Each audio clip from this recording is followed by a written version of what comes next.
I can remember wanting to look in this window every time we went out shopping. But to be truthful, the colored jars didn't mean a thing to me.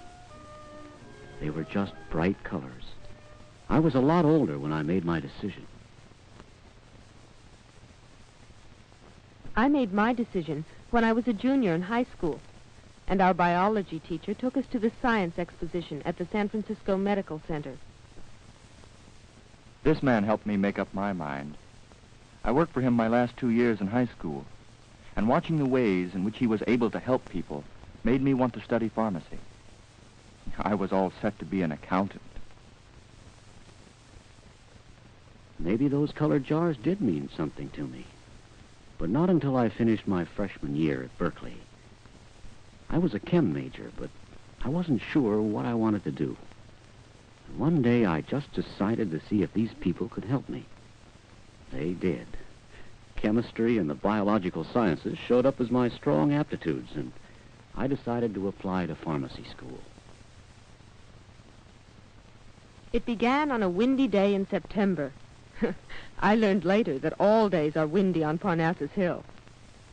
I was glad to see that there were other girls registering. And I was also glad to see that each of us was expected. The envelope had my name on it. From there on in, it was very businesslike and efficient. Fill out the forms, pay the money, and I'm a pharmacy student. It helped to run into Tom, who went to my high school.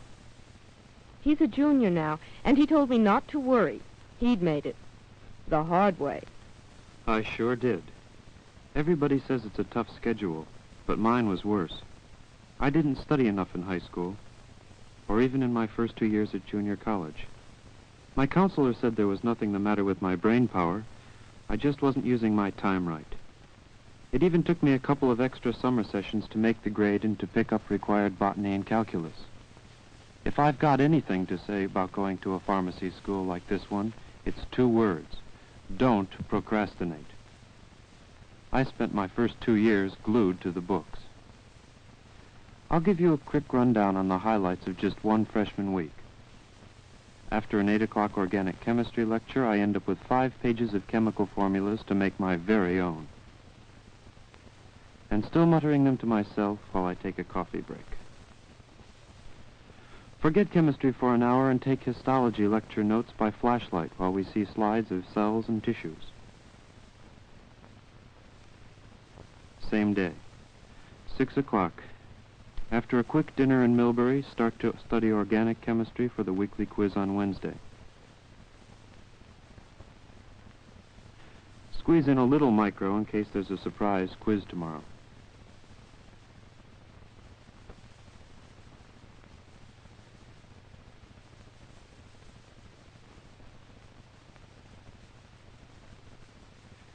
It's 9 o'clock and fatigue is setting in. Coffee break. That makes 3 gallons today by crude reckoning. Almost midnight. Try to study some more. Very sleepy. Bright and shining the next morning, microbiology lab. 2 hours on the care and feeding of your friendly microbes. And right after lunch, anatomy lecture. Diligently but vainly trying to copy those elaborate diagrams. Today, a cross-section of the midbrain, which sure didn't seem to have much to do with pharmacy until the prof explained we'd use it later when we studied effects of drugs on the brain. Then head for pharmacy class, where I had my chance at the blackboard. Pharmaceutical math may not be as pretty to look at as anatomy diagrams, but it's just as important. But fate catches up with us the next day, and there's a micro quiz. The one I studied for.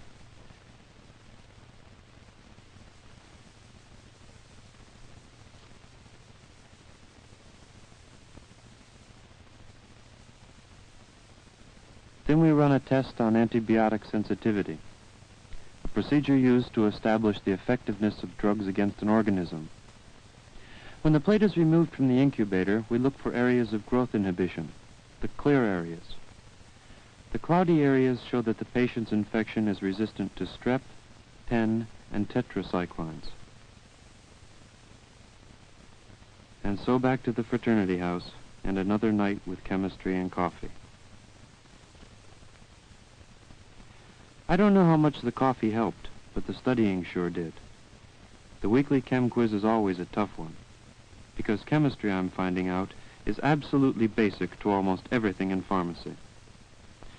Well, that's the highlights of one freshman week, and I'm beginning to see my way past the first year.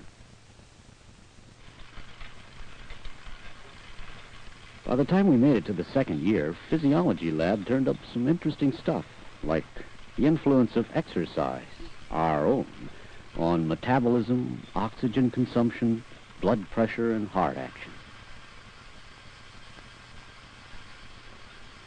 Preparation helps, as Tom says, but even with some solid beginnings, you work hard in pharmacy.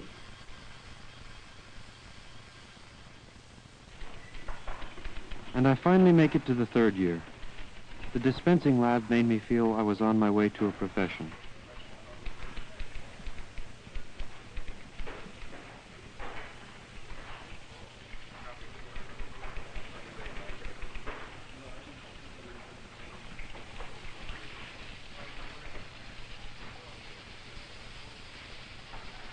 Even though very few prescriptions are compounded today, they must be formulated with great accuracy. We still compound the old way, and it's a useful skill. So are some of the new ways of compounding.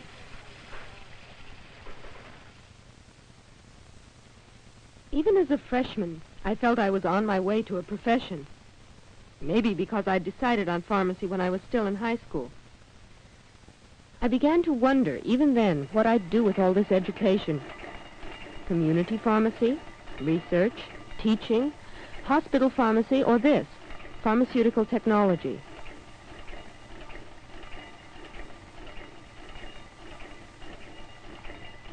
Not all those doors are wide open to women. So Tom offered to give me a tour, an advanced look at what I might do as a junior and senior.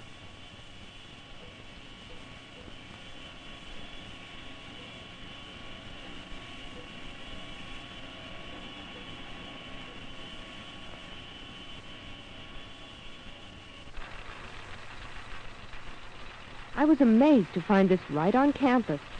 Not only theoretical, but real application. Compounding and manufacturing ointments and tablets for use in the university's hospitals and pharmacies.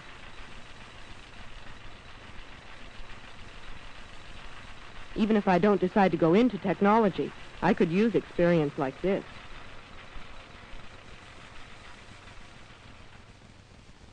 I did a lot of thinking in my third year about where to use my education. The man I'd worked for in high school ran a fine pharmacy, and I know it can be done. But I kept thinking there might be something else I wanted to do. So I made an appointment with the director of the hospital pharmacy training program. Well, Bill, my secretary said that you wanted to talk to me about the hospital pharmacy training program. Is that right? That's right. I have some notes here, some questions I hope that you can answer for me, and things that I'm interested about hospital pharmacy. Well, Bill, before you go on with your questions, I just wanted to ask you one question. I pulled your folder this morning just to find out a little something about you, and I find that you have quite an impressive scholarship record, and one that really would qualify you for the graduate program in pharmaceutical chemistry. And I just wondered if you'd given consideration to this as perhaps an area of interest for you. Well, I've thought about it, but I'm not that interested in doing high-powered research work as a full-time profession, and I'm interested now in finding out something about hospital pharmacy.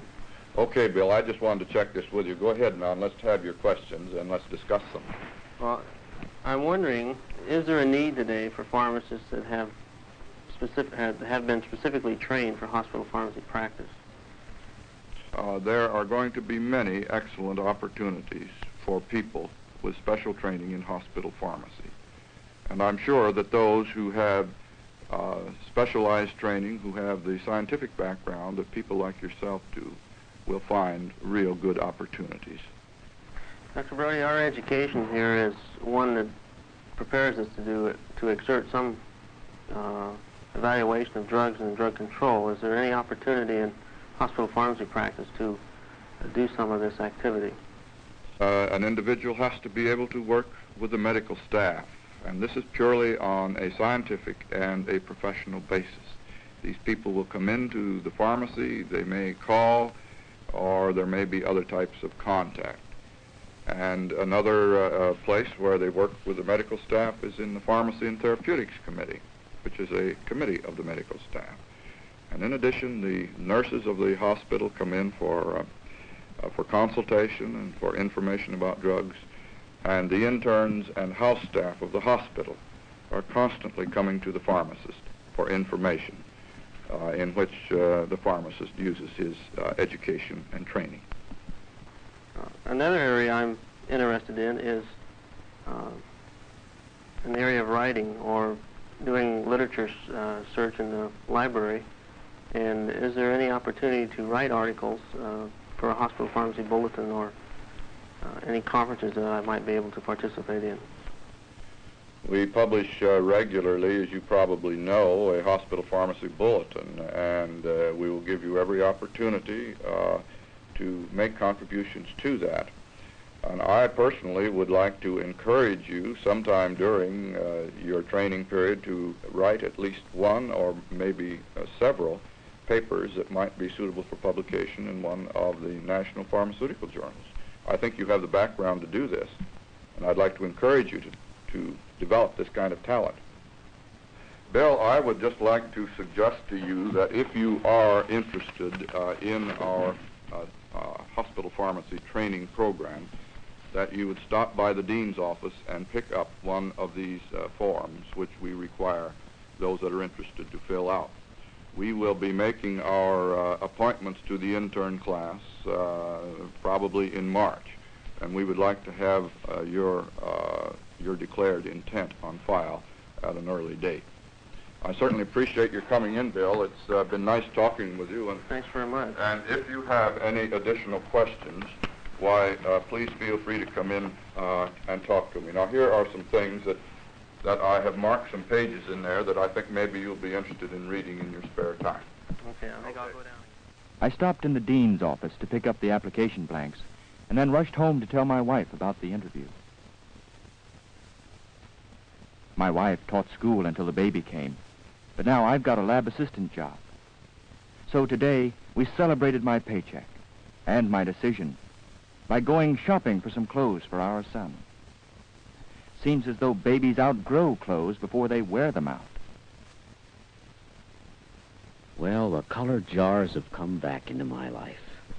And I guess the real turning point in my pharmacy career was coming to work here part-time when I was a junior.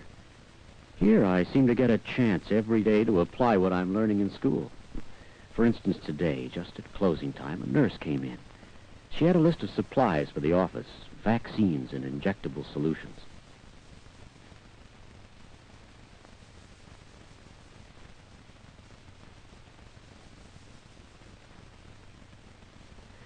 It just happens that last week we discussed similar products in biologics, so I could answer her questions on storage and expiration dates. I admit that sometimes it's impossible to come up with the right answer, but a good education sure helps to ask the right questions and to know where to find the answers. Like this doctor who had just opened an office in the neighborhood. He wanted to see a particular new product. I showed it to him, and we discussed the information available on contraindications and side effects. The techniques of pharmacy may be rather stable, but the products are constantly changing. Not only are the products changing, with about 90% of the drugs in use today not even existing 10 years ago, but more is known about the different results using the same drugs. Our junior and senior courses in biopharmaceutics get into both general and specific physiological availability of drugs. And it's exactly this kind of professional education that makes our pharmacy school unique. Many important facts about proper drug administration are not readily available, but by the time we walk out clutching that PharmD, we know how to seek out those facts. I've summarized the results of your lab experiment from last week on the board here. I've averaged actually the values for all students, and we have here the 50% remaining to be dissolved curves for product T and A. You note that there's a big difference here. T has a half time of about 20 minutes, A about 80 minutes. And of course this could have some important implications in the use of these two products. Oh, do you mean something about the cumulative amount excreted? That's right, Would you like to sketch this in for me? What do you think is going to happen here? Well, in the first place, we have to change our X. Okay, let me erase this for you. Well, I think that we should see more of T coming out. One way a practicing pharmacist keeps up is by reading professional journals. A good reason, among lots of others, for our junior and senior journal clubs. My job this week, for a meeting on Friday, was to dig up everything I could on the metabolism of a new anti-cancer drug. By the time I was a junior, I began to see some daylight, what 6 years in a PharmD might add up to. One morning, Phil came in with an idea. She didn't know what kind of... Hi, Tom, Ken. How's it going? Hey, how's it going? Oh, all righty. I just came from biopharmaceutics class where the professor brought up a new concept in pharmacy, the practicing clinical pharmacologist. That's quite a mouthful. Yeah, it is. It was, he theorized that in the future pharmacists may get together, 2 or 3, and set up a separate corporation with a separate office out of the pharmacy where they would collect data and drug information and be consultants to physicians or dentists or whoever needed some information on new drugs. Well, you know, we do this right now in the pharmacy, Phil. I mean, especially for the general public, we try to help them out quite a bit. That's true, because you're a lot of times the first one that comes in contact with the mother who comes in with her child. Most of the time. And many times she comes to you, and it's your opportunity and your duty to tell her whether you can help her or whether you should send her to a physician. That's one of the main things, is to know when they should be referred to a physician. And, you know, we have to be aware of the symptoms and things. This is why I think our background in pathology and pharmacology is particularly important, because acting as drug consultants, not only the physician and the public, we have to have an awareness of disease and the use of the drugs. Well, I think with the amount of pharmaceutical chemistry we've taken, we're in a position to make evaluations on drugs and converse with the physician and help him out on decisions between different dosage forms. Right. This is just what I say. In this new concept, we can put all of this to complete use, because gathering data and evaluating is where we'll use all of this to a greater extent than we do today. The thing that I wonder about sometimes is with the fantastic amount of material coming out. I know in the journal club we have 15, 20 people each covering just 2 journals a week. Yeah. And just to discuss this in 1 week, it's impossible. And another takes another like this. This is just the point I'm making, that it's hard for pharmacists who are constantly around drugs to keep up with this. What about the physician who has his clinical practice to keep up with, to keep up on the new drug information? That's why I say it's a necessity for a pharmacist to expand his field. Yeah, you can set up your own filing system to keep track on really be the only way you could keep up on the literature. Well, not only literature for the physician, but you could set up an information center for the public on things like diabetes and things like this. Yes, I think it's being done now. Actually, the APHA just set up a study on this, and the pharmacist does access the health information center. Well, actually, it's a great opportunity, because of the amount of people you have coming in and out of your store every day. I think we'll have to expand this function in the future, actually. Yeah, they can use, well, right now, like I said, they have these information racks with various pamphlets. And, well, you know, another possibility would be, you know, this would be good for a few pharmacists, but the pharmacists in the pharmacy itself would be able to work some type of a situation where they did dosage form evaluation, you know, on the tableting and that type of thing. Certainly something to think about for the future, but I got to get going. Well, it was a great idea, but maybe not for next year or the year after that. But who knows? A few more years of a few hundred more PharmDs coming out of this building, and the practicing clinical pharmacologist may be part of the community health team, just the way he's already part of a lot of hospital health teams. One thing you can say about teams is that they function all over the place at our annual picnic. No classes today, and everybody turns out.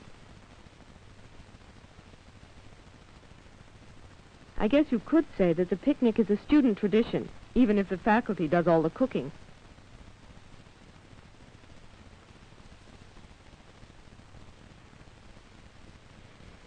It started as a sort of spontaneous ditch day, and then the faculty decided to make it official.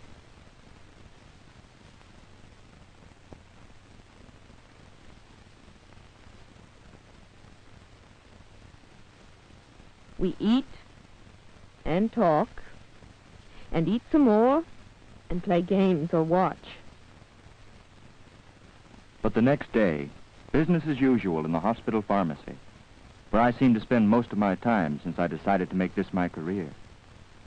Today I filled inpatient prescriptions under the watchful eye of a senior pharmacist.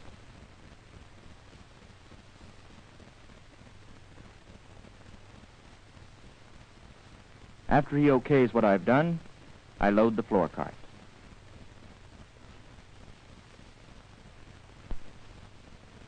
My day of reckoning has come, and parking is the worst I can remember.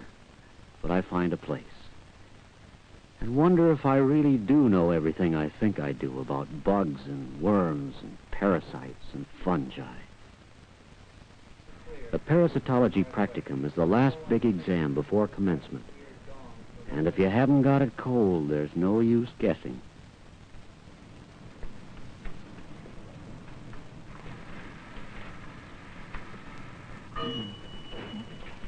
Every 90 seconds, bing bong, and you move on. Teased preparation of fungus grown from gastric washings. Fungus grow white and somewhat moist. Give genus and spore type. What medication is useful to control this fungus? There are 36 stops on this musical chair route. 3 of them rest stops, and the rest like this.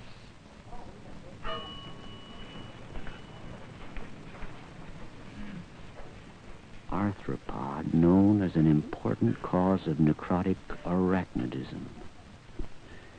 Give genus and name, and recommend therapy for local effects of its bite.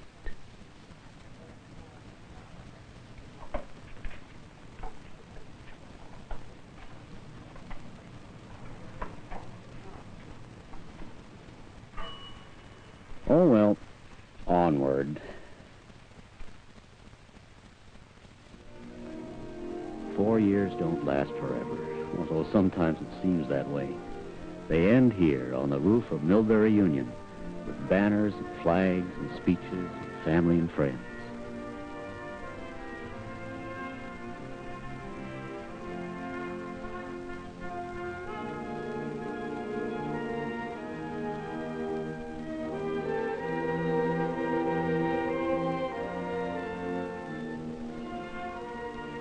Bill's friend from high school days always said that he'd close up the day we graduated and come to commencement. And he did. So did lots of other people who were proud of us, and of all the other men and women getting health science degrees from the San Francisco campus.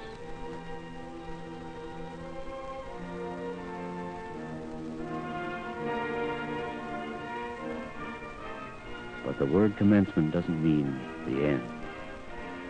Today we begin.